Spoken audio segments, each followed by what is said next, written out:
Dalam ilmu fisika terdapat materi gaya, yang artinya interaksi pada benda yang memungkinkan dapat menyebabkan benda bergerak. Pada video ini, kita akan membahas lebih dalam tentang gaya pada fisika. Assalamualaikum warahmatullahi wabarakatuh. Tabi pun. Halo teman-teman semua. Perkenalkan, nama saya Nazwa Nazira. Bagaimana kabar teman-teman semua? Semoga dalam keadaan sehat walafiat ya. Nah, pada kali ini kita akan membahas tentang materi gaya pada fisika. Sebelum memulai pembelajaran pada kali ini, alangkah baiknya kita berdoa terlebih dahulu. Berdoa, mulai.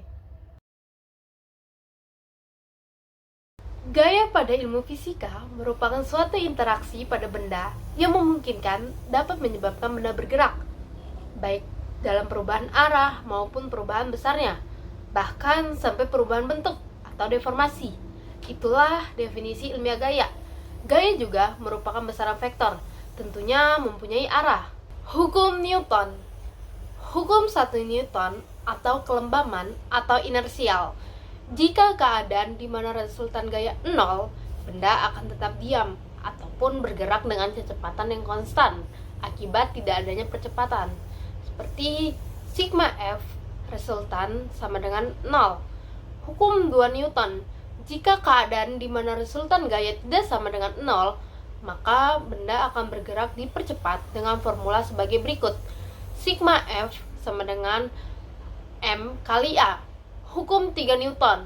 Hukum ini dikenal sebagai gaya aksi-reaksi atau F aksi sama dengan minus F reaksi. Diagram benda bebas. Diagram benda bebas atau free body diagram merupakan ilustrasi gambar atau visualisasi mengenai seluruh gaya yang bekerja pada benda, pergerakannya dan reaksi yang terjadi pada kondisi tersebut. Gunanya DBB adalah mengetahui vektor gaya, seperti pada contoh di atas ini. Koordinat gerak benda. Terdapat sebuah sistem seperti gambar di samping yang gaya geseknya diabaikan. Pada awalnya, sistem tidak bergerak dan sudut awalnya sebesar beta. Radius tabung sebesar jari-jari. Tentukan 1. Persamaan gerak balok atau terhadap acuan posisi awal. 2. Persamaan gerak silinder atau terhadap acuan posisi awal. Koordinat gerak benda. Persamaan gerak secara umum terbagi menjadi 3, yaitu posisi, kecepatan, dan percepatan. Untuk menentukan persamaan gerak, sebelumnya kita harus buat perjanjian arah, yaitu pergerakan vertikal ke bawah dan horizontal ke kanan bersifat positif. Tinjau pergerakan balok. Asumsikan benda satu.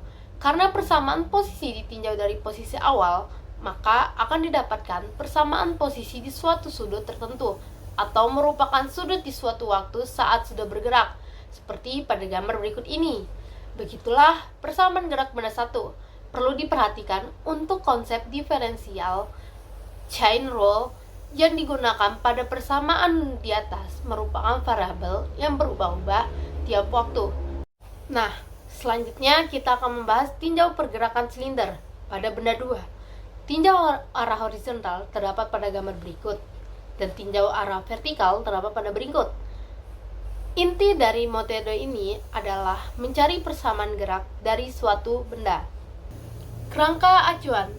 Kerangka acuan merupakan kerangka atau apapun yang kita gunakan untuk meninjau pergerakan atau dinamika sistem. Diusahakan pemilihan kerangka ini memudahkan kalian untuk menyelesaikannya. Analoginya seperti ini. Terdapat kereta yang bergerak.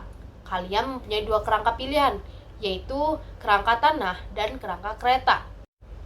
Jika kalian memilih kerangka tanah atau meninjau dari tanah, kalian melihat bahwa kereta sedang bergerak. Tetapi, jika kalian memilih kerangka kereta atau meninjau dari kereta, kalian akan melihat bahwa kereta diam. Kita bisa melihat bahwa akan menghasilkan efek yang berbeda untuk 2 kerangka yang berbeda pula. Biasanya, kerangka tanah disebut sebagai kerangka diam atau pengamat diam, sedangkan kerangka non-inersial merupakan kerangka yang dipercepat atau pengamat dipercepat. Mungkin saya akan berikan contoh lagi. Gerak relatif. Partikel A bergerak dipercepat relatif terhadap B, sedangkan partikel B bergerak dipercepat relatif terhadap pengamat diam. yaitu kerangka tanah. Maka, partikel A mempunyai relatif terhadap tanah. Untuk mencari percepatan relatif, partikel A terhadap tanah bisa menggunakan vektor atau juga transformasi Galileo sebagai berikut.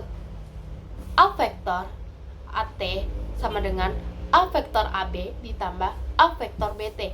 Biasanya, kita menggunakan metode percepatan relatif saat kita mengamati dari tanah atau kerangka tanah atau inersial. Gaya fiktif dan kerangka non-inersial. Kerangka non-inersial merupakan kerangka acuan yang dipercepat. Pertanyaannya adalah, bagaimana efeknya pada persamaan hukum Newton? Hukum 2 Newton merupakan persamaan gaya untuk kerangka acuan inersial. Maka, akan terjadi modifikasi pada hukum Newton yang disebut gaya fiktif. Gaya fiktif muncul pada saat kita menggunakan kerangka acuan dipercepat. Makna kata fiktif adalah tidak bisa dilihat gayanya.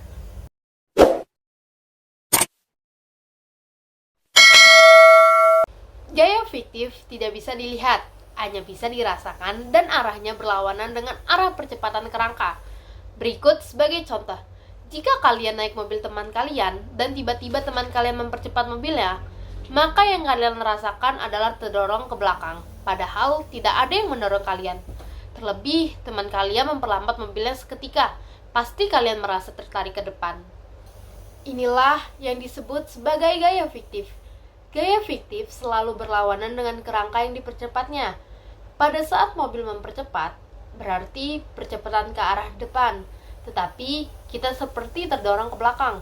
Begitu juga saat memperlambat atau dipercepat ke belakang. Kalian seperti merasakan terdorong ke depan. Saya yakin mudah bagi kalian untuk memahami konsep gaya fiktif. Berikut merupakan persamaan koordinat polar yang telah saya jelaskan di paket sebelumnya. Selanjutnya, kita akan membahas komponennya. Komponen min r theta dot kuadrat dikali r merupakan komponen percepatan sentripetal yang arahnya masuk ke dalam atau ke pusat lingkaran karena bersifat negatif. Maka, benar adanya, akibat percepatan ke dalam, maka tubuh terasa terdorong keluar akibat gaya fiktif.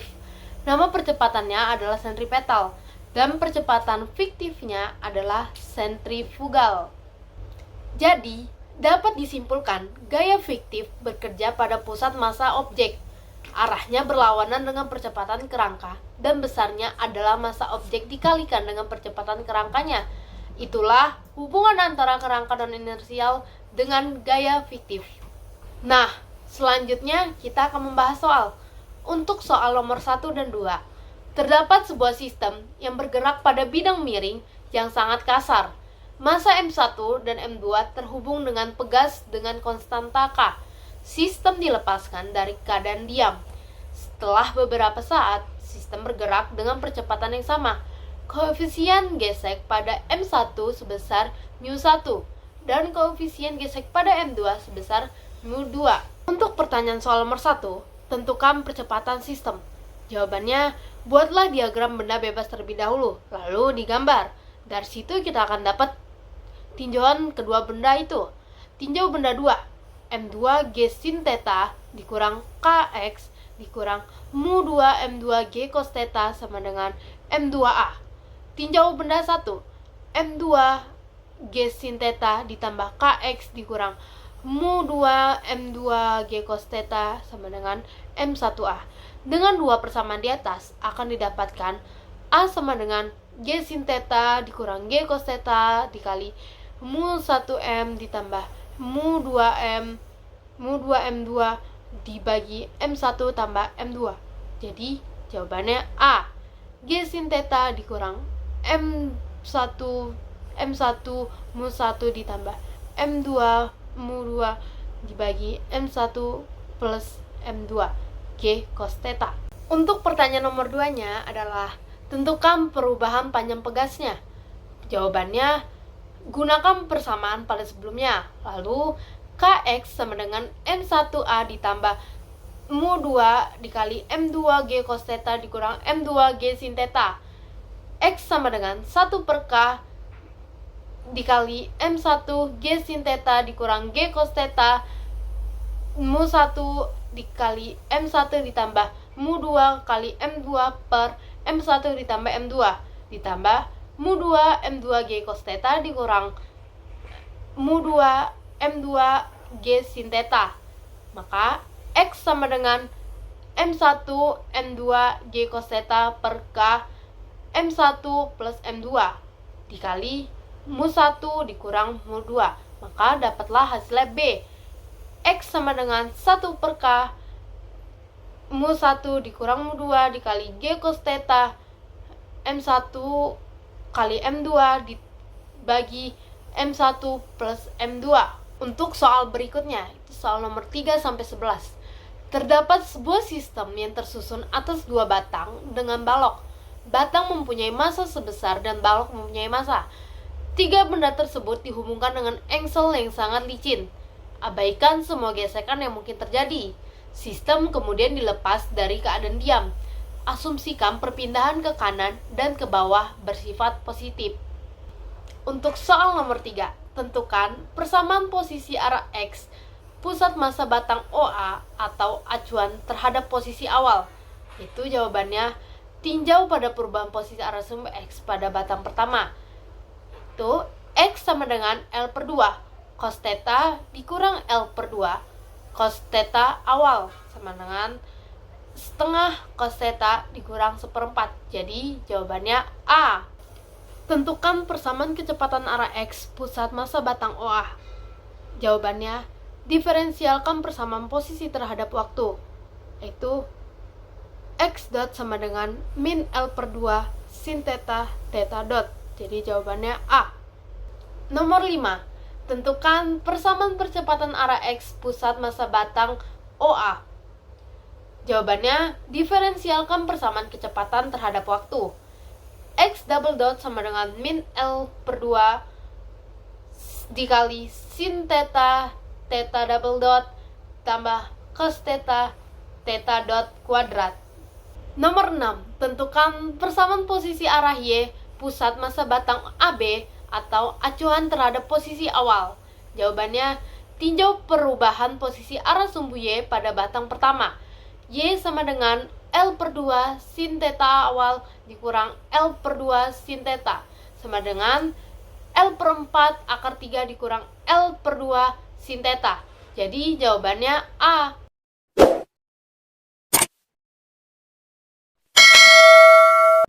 Nomor 7. Tentukan persamaan kecepatan arah Y pada massa batang AB. Jawabannya, diferensialkan persamaan posisi terhadap waktu. Y dot sama dengan min L per 2 cos theta theta dot. Jadi jawabannya B.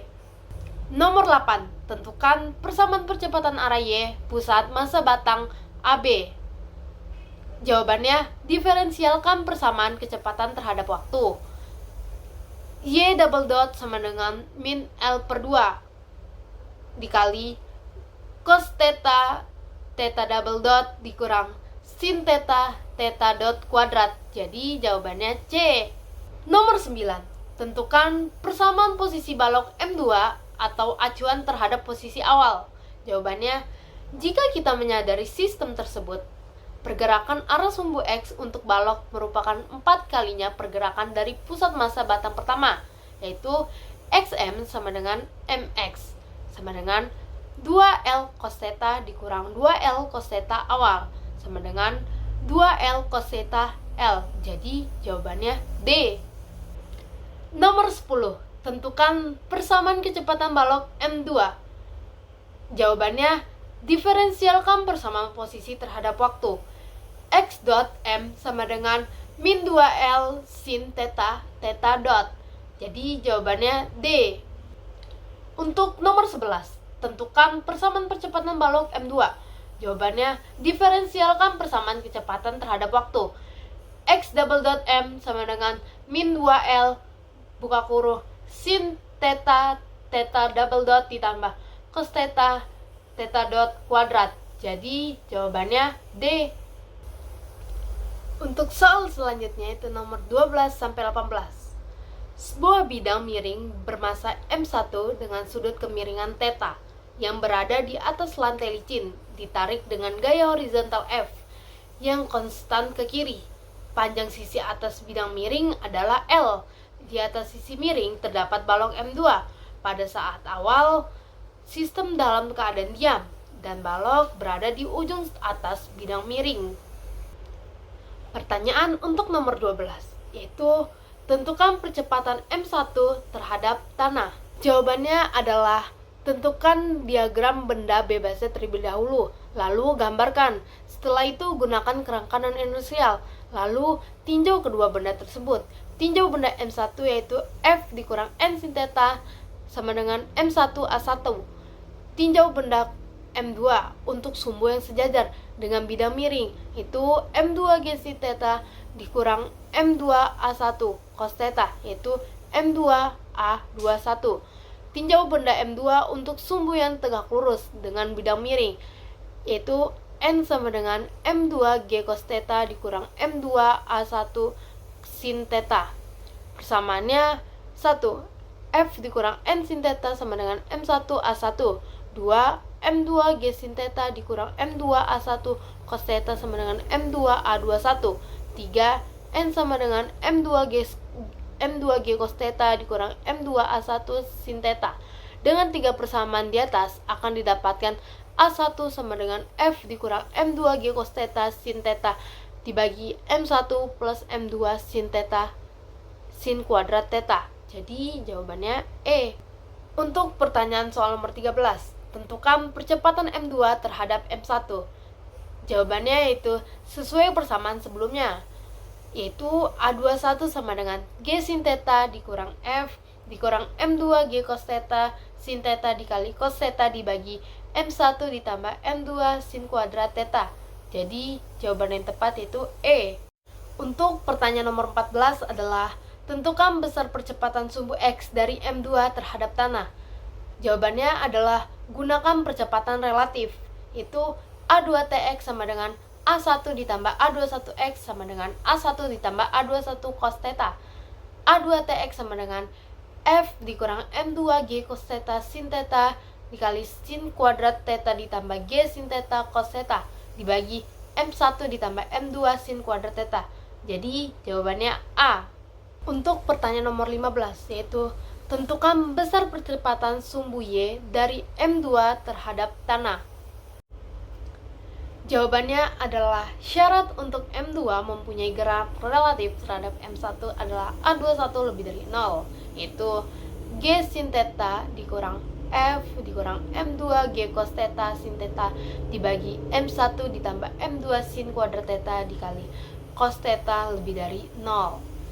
Itu F kurang dari G tan theta buka kurung M1 ditambah M2 sin kuadrat theta tambah M2 G cos theta sin theta. Jadi jawabannya A.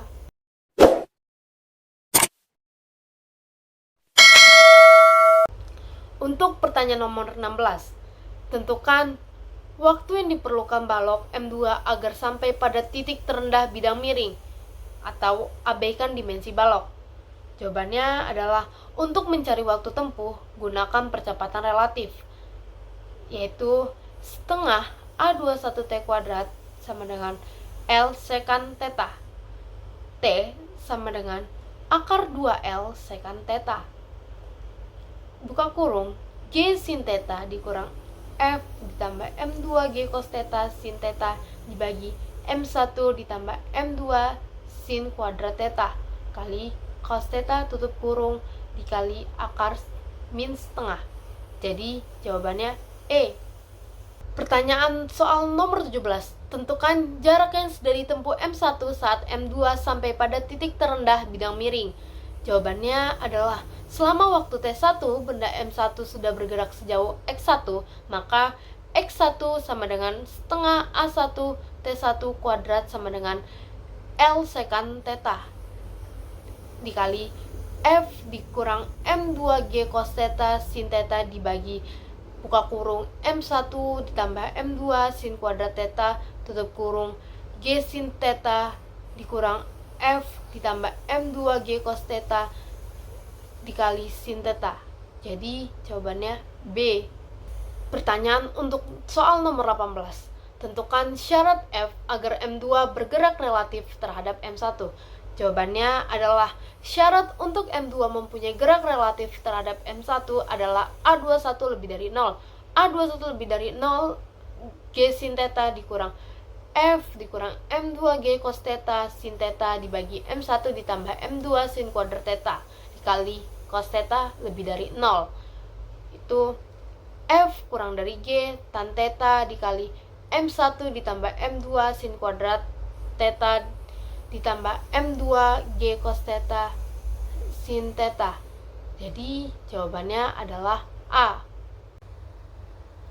Nah, teman-teman dapat ditarik kesimpulan ya bahwa ilmu fisika sangat berkaitan erat dengan ilmu matematika. Ternyata ilmu fisika sangat mudah ya, asalkan kita rutin berlatih. Jangan lupa belajar, berlatih, serta banyak baca buku-bukunya ya. Sekian penjelasan dari saya akhiri. Wassalamualaikum warahmatullahi wabarakatuh.